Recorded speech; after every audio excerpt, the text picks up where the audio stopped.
For the third day in a row, a series of incidents at Russian airfields of strategic importance has been a hot topic. Incidents whose origin we do not know, but which have completely humiliated Russia, as a country that scares the whole world with its nuclear triad.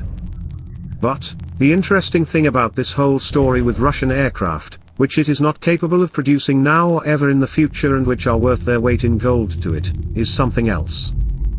It is no secret that the whole world is watching the war in Ukraine, including those countries that Moscow considers its historical enemies. And these countries have been seeing the following for the past more than 9 months.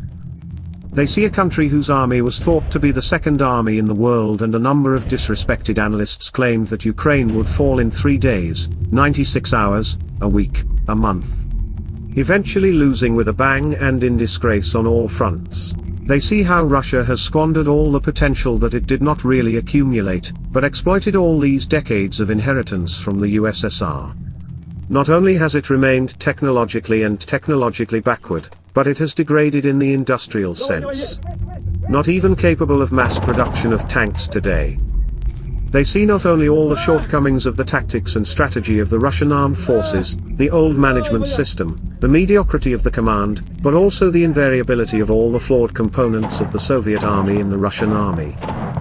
But, from the latest series of incidents, they have seen that Russia lacks a modern air defense system.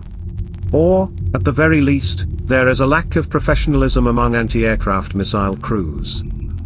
After all, the Ukrainian air defense has been working wonders since the first days of the war, and it is an old Soviet backbone of short, medium and long-range systems.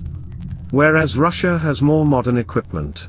International observers of the war have seen that regardless of what exactly struck the Russian airfields, it bypassed the lauded Russian air defense system, and accomplished the task. That is, these observers, whom the Kremlin frantically fears, see not only that the second army in the world pulls World War II-era tanks and howitzers into the war zone in Ukraine, but that it essentially has no air defense. What's surprising about that, though? Wasn't Russian-made air defense disgraced in Syria? And what happened in Libya? Wasn't the Azerbaijani army in Karabakh snapping Russian-made air defenses like nuts?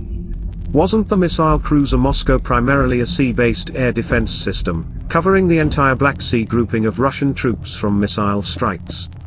After which it sank, remember. After it was hit by those very missile weapons. Wasn't the Tor missile system supposed to cover the Vasily Bek ship from missile attacks? And many other cases, well, and airfields. At least for now. But they are not the first and not the last on this endless list. Russian air defense. The buyers of this junk are to be congratulated on their investment. But the main thing is not congratulations. The main thing is that now everyone knows about it. Absolutely everyone.